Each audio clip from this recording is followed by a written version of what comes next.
Okey, barang saya order ni ada. Saya order t-shirt. T-shirt ni murah. T-shirt ni harga dia dalam,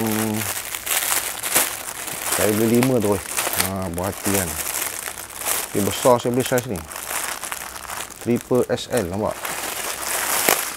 Dia kain microfiber maknanya tak panas lah pakai. Nipis je kain dia.